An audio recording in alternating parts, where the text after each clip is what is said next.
ये तो कागज पर पेंसिल से बनाना भी कठिन है, तो सोचिए इसे पत्थर पर कैसे उकेरा गया होगा।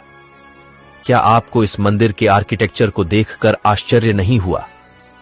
हमारे प्राचीन पूर्वज जो धोती कुर्ता पहने वाले इंजीनियर थे, वह इतने विकसित थे, तो हमें यह क्यों बताया गया कि अंग्रेज भारत आए तब हम विकसित हुए?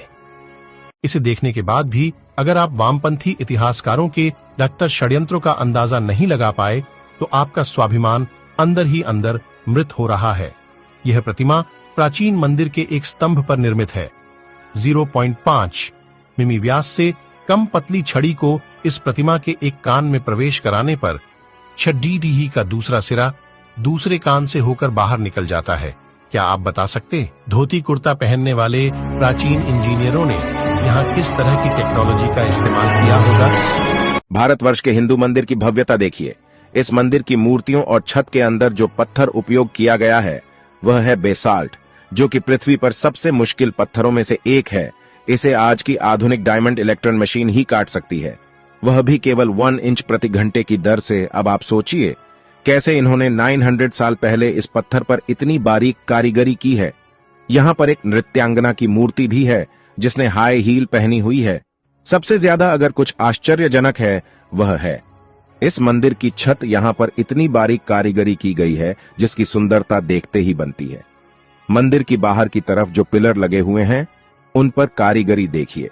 दूसरा, उनकी चमक और लेवल में कटाई। मंदिर के प्रांगण में एक नंदी भी है जो भी इसी पत्थर से बना हुआ है, और उस पर जो कारीगरी की हुई है वह भी बहुत अद्भुत है। ये जो फोटो आप देख रहे हो आपके स्क्रीन पर 6000 वर्ष पुराना है। दरबंद ई बेलुला चट्टान में मिला। वह भी इराक में। यह फोटो भगवान राम की है। इस चित्र में एक राजा को दिखाया गया है जिसके हाथ में धनुष और तीर है। चित्र को गौर से देखिए नीचे की तरफ, जिसमें हनुमान जी की छवि दिखाई दे रही है। इतिहास में कुछ तो है जो हमसे दूर है। चेन्न केशवा मंदिर कर्नाटक प्रतिमा के हाथ और कंगन को देखिए। क्या आपको लगता है कि ऐसी फिनिशिंग और बारीक नक्काशी केवल छेनी हथौड़ी से संभव है?